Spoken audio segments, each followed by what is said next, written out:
brought you here to talk a little bit about gun violence and video games.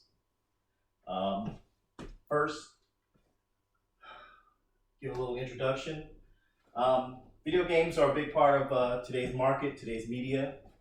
Can anybody name the top 5 selling video games of 2015? Fallout 4, Grand Theft Auto. That's right. Wii Fitness, I don't know any games that are top. Dance Dance Revolution. Witcher, Naruto? Resident I Evil. don't know. Is that Well, according Barbie to Dreamhouse. Fortune.com, Call of Duty Black Ops 3, Madden NFL 16, Fallout 4, Star Wars Battlefield, Grand Theft Auto 5. Nasty. Out of these top 5 games, 3 were released after November 1, 2015. So in that short span, they outsold every other game 10 months prior. Those 3 games were Call of Duty, Fallout 4, Star Wars Battlefield. Now back to my original list, 3 of those games are rated mature, which means they have to be played by people over 17, according to the Entertainment Software Ratings Bureau. Those 3 games are Call of Duty, Fallout 4, Grand Theft Auto 5. This goes to show you how quickly people like games, like violent games, and buy them just as fast. Just young people like you. Yeah, because they're fun. They're fun. No one wants to play Splatoon all day. Here are just some graphic images from some of these games. I just picked a few. This is from Call of Duty. Another one from Call of Duty. We got Grand Theft Auto 5, excuse me. I didn't pick that ending, so. Sadly, yes, this is a guy getting electrocuted in Grand Theft Auto 5. I watched Here's a scene of a person getting their arm shot off in Fallout 4. You could do in the previous ones too. And that's a violent headshot of a person getting shot in Fallout 4. Freaky likes that. That's the reason why. So, the reason why I bring these games up is because there's a direct correlation, or there's trying to be a direct correlation between those violent video games and some recent tragedies.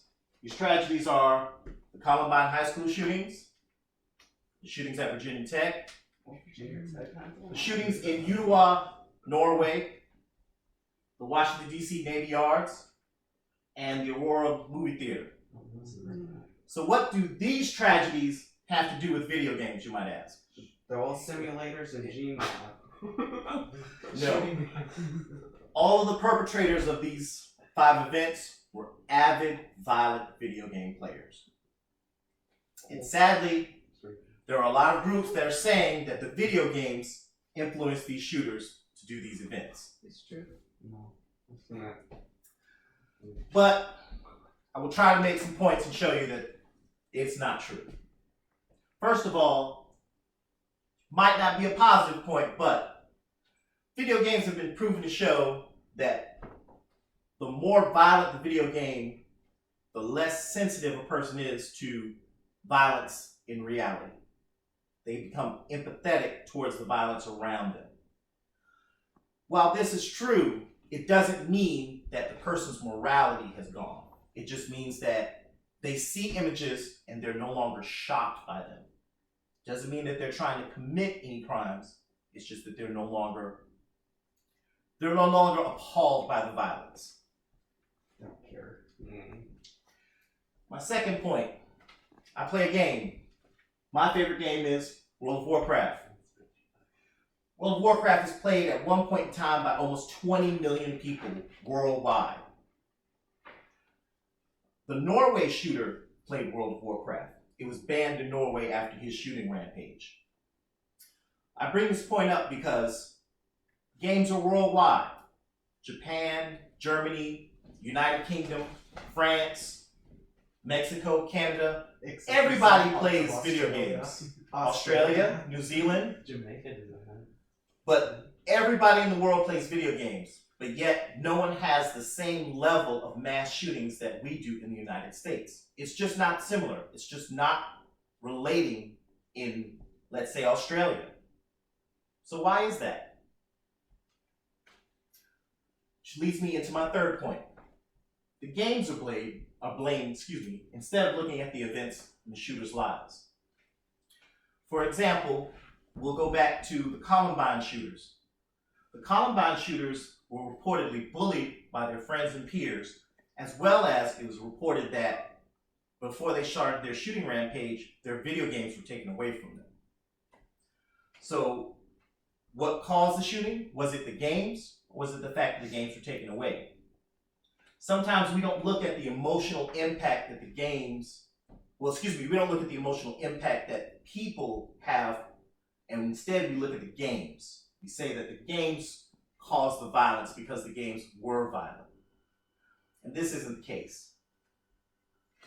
Yeah, if you take someone's games away, they get really mad. Tell me about it.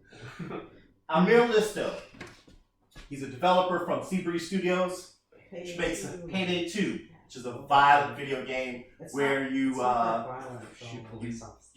shoot police officers and you rob banks. Yeah, it's not that violent because you don't really see much blood. Yeah, and He says on this subject, and from a New York Times interview, that if you look hard enough, you're going to find an excuse for anything. So blaming the video games basically is trying to find an excuse for another reason. In conclusion, when I was growing up, these used to come on TV every night. 10 p.m. Do you know where your kids are? Mm-hmm. First, I took it as kind of like a silly joke. Yeah, well, my mom should know where I'm at. I'm here watching TV. As an adult, I look at it now as, yes, it's 10 o'clock. You should know where your kids are. But as well as of knowing where they are physically, do you know where they are emotionally? Are they lost in a video game? Are they lost in schoolwork? Are they lost being bullied by their friends? It's hard to say that video games are the true cause of shooting rampages. Instead, we should start looking at maybe just talking to our kids and talking to people and making sure that they're emotionally stable, and maybe some of this gun violence will disappear. And these are our references, and thank you very much for your time.